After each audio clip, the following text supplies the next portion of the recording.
Defending Israel with David Harris on JBS is made possible in part by a generous gift in memory of Eric and Mira J. Spector, the Paul and Lynn Late Family Foundation, To Life, to Love, Barbara and Bob Goodkind, the Patricia Worthen Ullman Foundation.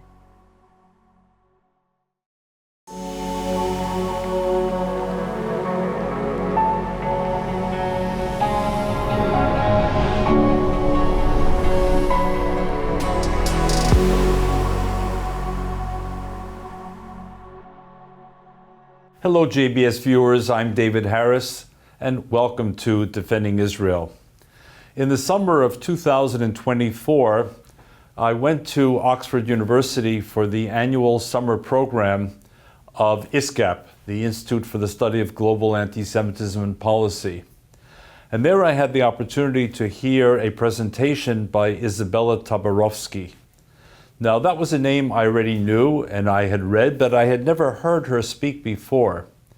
And what she said at that Oxford University program I felt was so important, especially in the post-October 7th environment that we're all experiencing, that I chased after her and invited her to come on Defending Israel. And now, ladies and gentlemen, I'm happy to introduce you to a distinguished scholar, author, and advocate, Izabella Tabarovsky. Welcome to the show. It's good to be here, David. Thank you so much for having me. Izabella, first, can you offer our viewers, at least those who don't know you or don't follow you on social media and elsewhere, tell us a little bit about your background. Sure. So I grew up in the USSR, came to the United States in 1989 as part of that big wave of immigration, Jewish immigration, and lived in the US for 30 years, a little bit more, and now I'm in Israel. And some years ago, I noticed that the rhetoric that we were hearing coming out of American campuses was very similar to what we had heard as Soviet Jews back in the USSR. And it really stunned me because I had not heard anything like that in about, in over 20 years of living in the US. And I started investigating because I immediately thought it's impossible that people today will invent the same language that we used to hear without there having been some kind of channels of transmission. And so this has been my project for the last several years. And just to be clear to viewers, it's not that you aren't paying attention or don't worry about right-wing anti-Semitism, but because of your own Soviet experience, you felt you could bring your scholarship to focusing on the left. Is that a fair statement? That's exactly right. And I feel like we have enough eyes on right-wing anti-Semitism. But at the time when this was exploding, which it began in around 2018, 2019, and then, of course, more recently, there weren't that many people paying attention to left-wing anti-Semitism. In fact, it was very much dismissed. And there weren't a lot of scholars with the kind of expertise and the kind of lived experience that I had, and that was really why I focused on it. I simply understand it. It's intuitive for me. When I hear what they say, when I read what they put out, I simply understand the frameworks and the roots, and I feel like that's the special value that I can deliver. Izabella, let's also clarify up front, in the Soviet Union, where you lived, and a country that I followed for much of my career, anti-Zionism and anti-Semitism were both tools of various governments. Sometimes it seemed intertwined. To those in the West who think that they are two separate subjects, what does your Soviet experience tell you? Well, in fact, it's one of the reasons why I think it's so important to understand this history, because what it shows you is that when anti-Zionist rhetoric becomes widespread in society, anti-Semitic outcomes follow. This is exactly what we experienced in the USSR in the 60s, 70s, 80s, the generation of my parents and my own generation.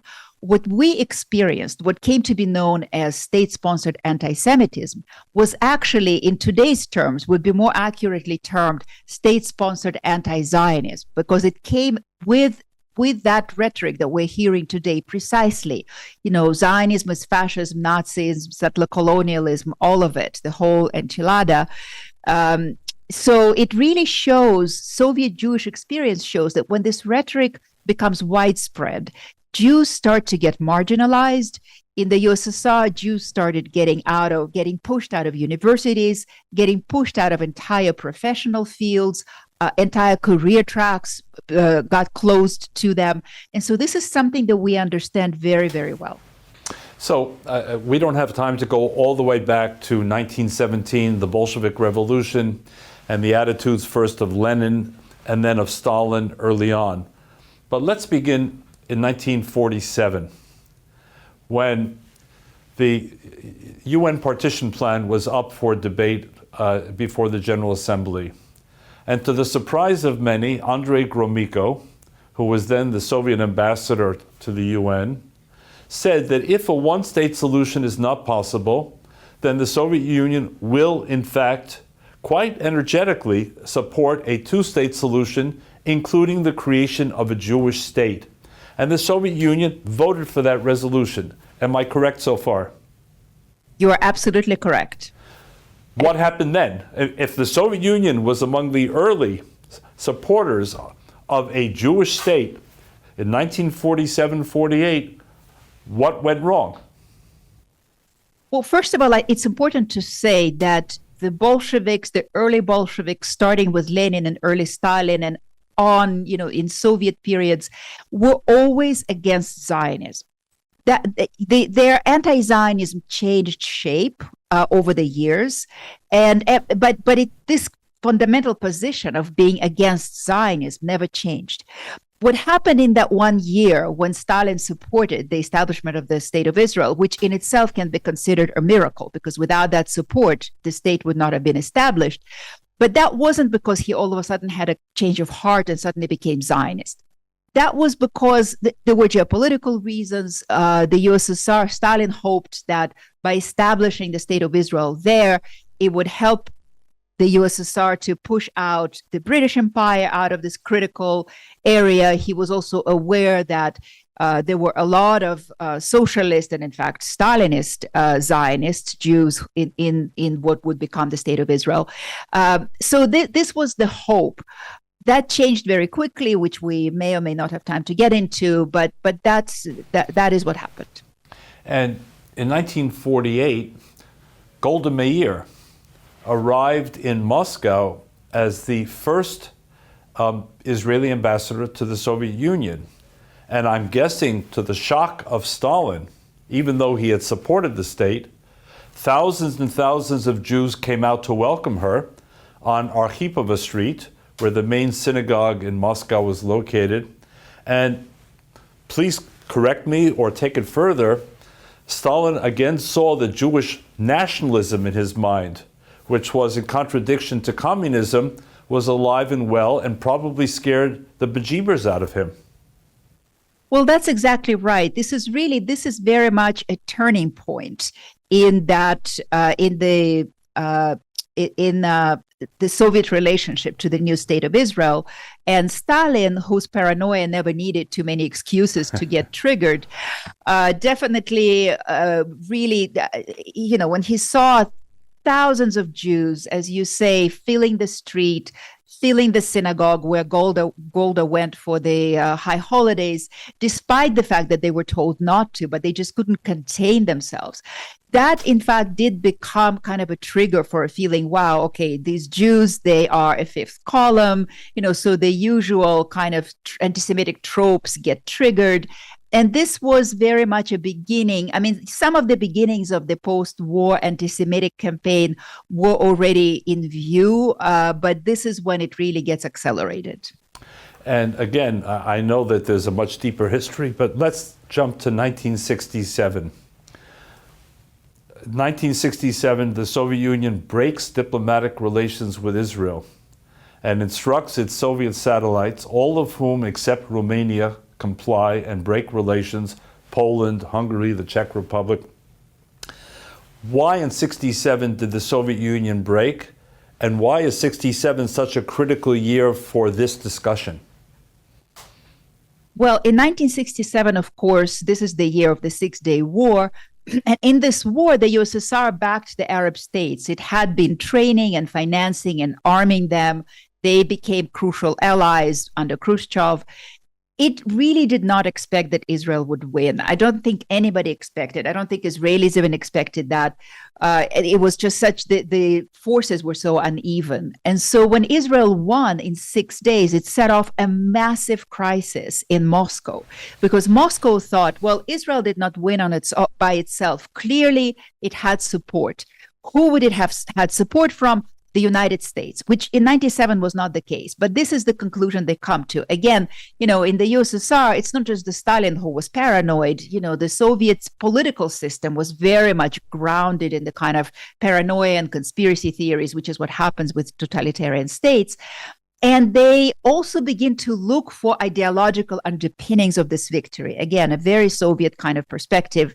And they look at Zionism and they look across the Atlantic Ocean. They look at the United States. They see all the Jews there in influential positions who are supportive of Israel. And so again, those old tropes kick in. And they say, well, okay, of course, there are Jews everywhere. They support Israel.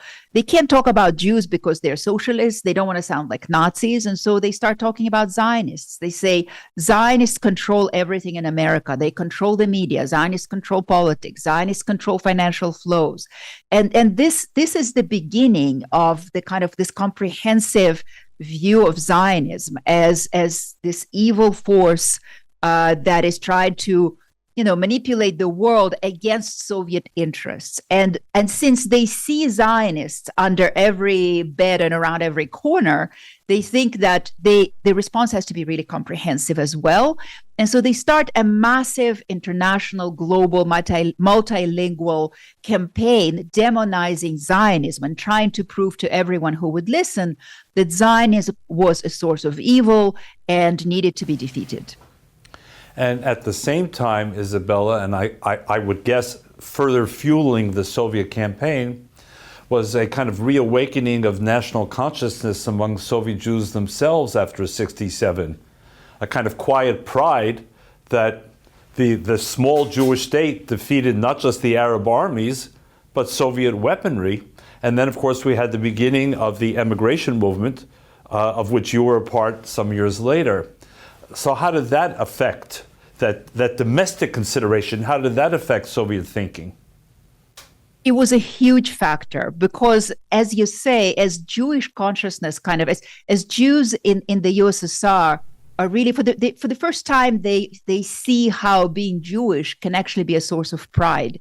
And they express this pride openly, and some want to deepen their Jewish identity, and many want to emigrate, and they're not allowed. It's not in the USSR; nobody was allowed to emigrate, to leave the country.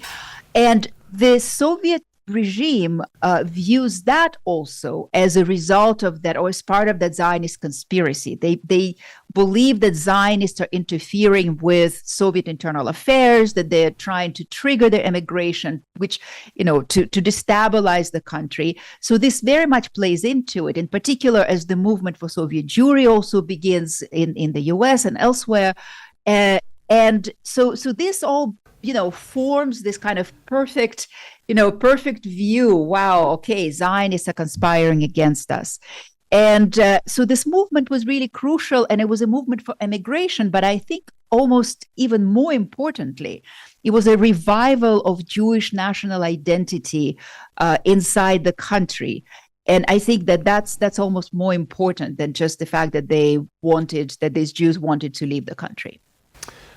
Understood, and thank you for that. Now, let's fast forward to 1975, if we could.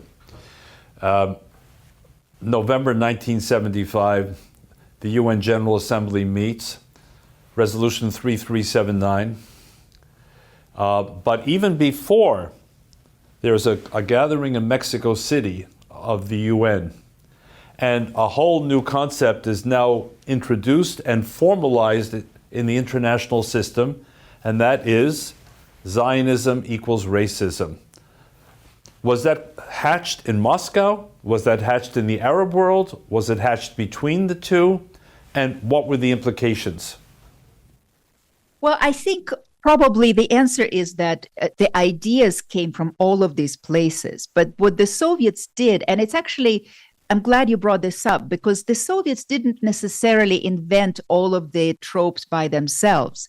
They looked around the world, they picked up what they could, they were working closely with the Arabs. They definitely were aware, very much aware of their propaganda, so they could use that.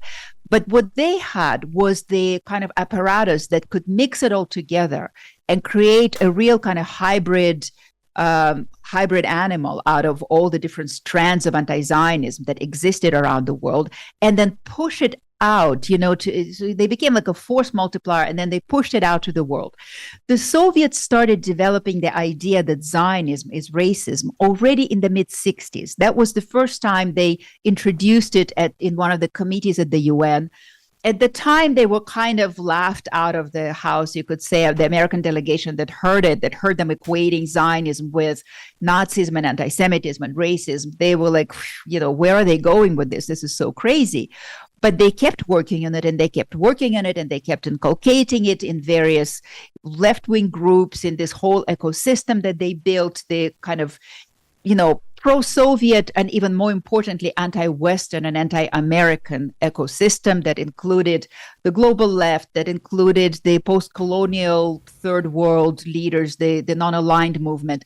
So they kept working it along with other tropes. Why did they do that? Because they understood that racism was a really key cause for all of these constituencies. And so for them... South African apartheid. Precisely, South African apartheid. Very much the people who worked on behalf of or for the anti-apartheid movement, they also really very much connected with the anti-Israel movement and the pro-Palestinian movement, quote unquote, because once that idea hit the streets that Zionists are racist and Israel is an apartheid state, which again, that began in the late 60s. It's not new. We already hear that on the global left back then. That just takes off. And already by the early 70s, these ideas are very much embraced by the global left and the third world and all these movements. And so, but in the run up to the 75, there's a whole bunch of events that take place under the framework of the UN that advance this idea that Zionism is racism. And then, then you have the resolution. And of course, the Soviet Union had a massive influence in the UN, huge influence. So they could swing that. Now, I'm not sure how many JBS viewers will remember, but along the way then, the Soviets created a domestic committee called the Soviet Anti-Zionist Committee, which was indeed chaired by a Jew, as I recall, Samuel Zivs, and populated by other Jews, Soviet Jews, which in a way has echoes today of those who are being used as useful idiots or props as Jews attacking Israel. Did the Soviet Anti-Zionist Committee, when I say attacking Israel, I mean delegitimizing Israel, not just criticizing Israel. Did the Soviet Anti-Zionist Committee get any traction, either domestically or abroad? Well, I think it had a lot of influence. It didn't have any traction with Soviet Jews. And this is important to understand. They weren't the first who the regime used for their anti-Zionist purposes. Already in 1970, there were some infamous, propaganda events, press conferences where they drew in the few Jewish celebrities that there were, artists, there was a ballet dancer who was really popular, a comedian. They pulled them into the campaign and got them to say all these anti-Zionist slogans. But the majority of Soviet Jews really understood that these were forced slogans. A lot of times people did not know even what they were talking about. But specifically the Anti-Zionist Committee of the Soviet Public, which was formed in the 1980s, it had a lot of influence. It had influence with the global left because it looked as if they were speaking in the name of all of Soviet Jews. And so their quotes could be used just like what we see today with Jewish Voice for Peace. People love it when Jews attack Israel and Zionism. And so in that sense, it had influence. And may I stress one other point, if you agree, and that is that, again, to your earlier point, while all of this was going on, anti-Semitism was also going on. That is, actual discrimination against Jews in hiring, in education, in all sorts of sectors of society. So as a Jew, you couldn't wall yourself off if you tried to be anti-Zionist or even quiet on Israel, because you were still viewed as Yivrei, a Jew. Yes, correct? Exactly. That's exactly correct. And what's interesting, and this is what I find, this is where I find this, that this history becomes really relevant to the current moment, is that the authorities, the powers that be, the rectors of universities, the deans, or who, they just assumed that when the propaganda talks about Zionists, this applies to all Jews. And no, you weren't even necessarily asked, to give some kind of an anti-Zionist statement. You were just excluded. The best example, or the most atrocious and incredible example that I can say in this regard, is that in the math departments in the Soviet Academy, the applicants, Jewish applicants who wanted to enroll in universities, were actually given separate sets of math problems that were either unsolvable or that were extra hard, so that they would fail. So the Jews were identified by their, sometimes you just, because you're Jewish, you have a Jewish nose, but also, as they said then, but also, your identity papers identified you as a Jew. And so they would just give you a separate set of math problems. So the discrimination was woven into every kind of level of the society because of the anti-Zionist propaganda. So at this point, some JBS viewers may be saying, well, this is all really interesting, but didn't the Soviet Union disappear in 1991? And therefore, why are we talking about it in 2025? I think I know the answer, but I want JBS viewers to hear your answer. Why are we talking about this in 2025? Well, look, one reason to talk about it is to help us understand what happens when anti-Zionism takes over a society. And what's interesting is that it doesn't matter if it comes from the government, if it's sort of implanted from above by the government and then enforced by the government, or if it becomes something kind of that's evolved, as we see, and it's then enforced through peer pressure. Once the tropes are there, anti-Semitic outcomes are inevitable. And we see it. So, now that we see the reports coming out of universities from the task forces on anti-Semitism, you can really see how anti-Zionism translates into anti-Semitism.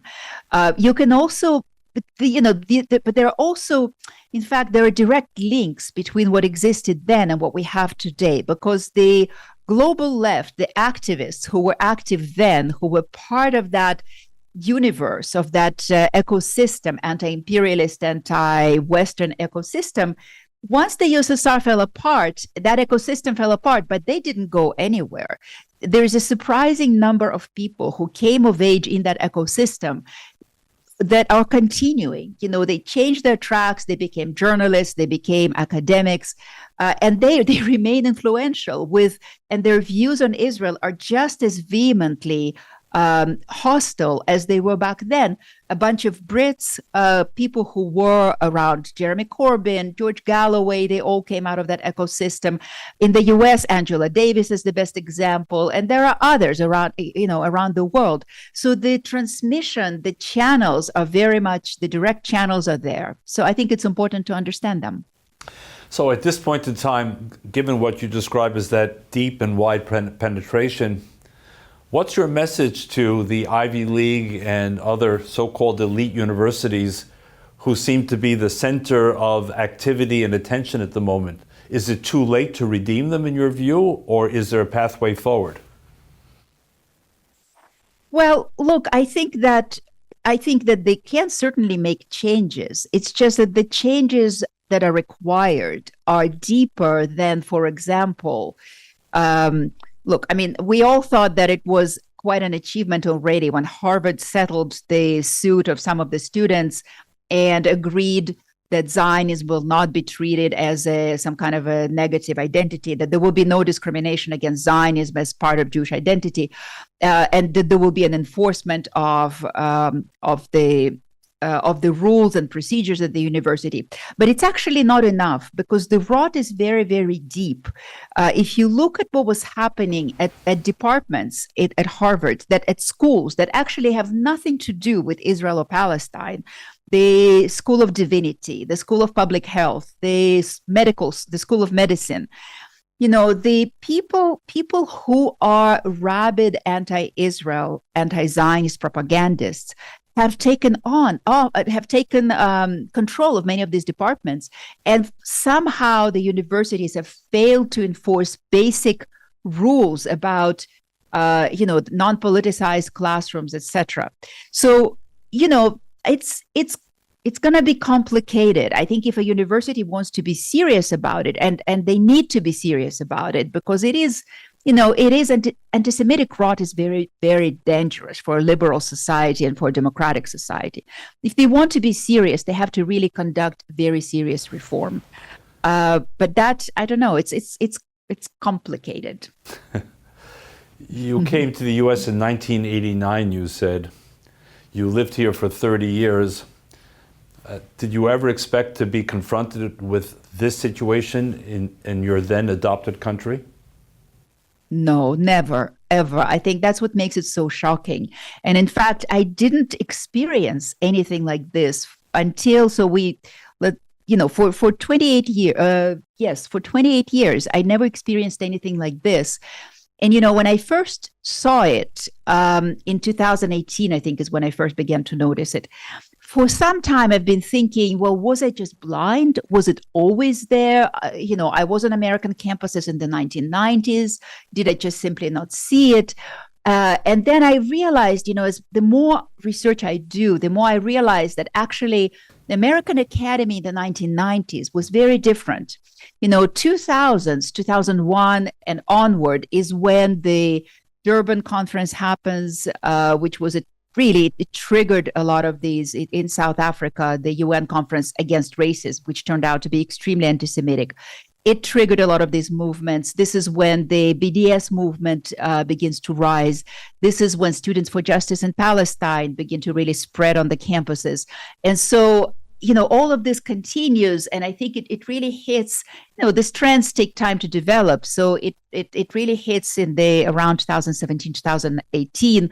I've been interviewing students who've been activists, who've risen kind of as activists in the wake of October 7th. And a lot of them who were students back then refer to those years, 2018, 2019, as really crucial and pivotal years.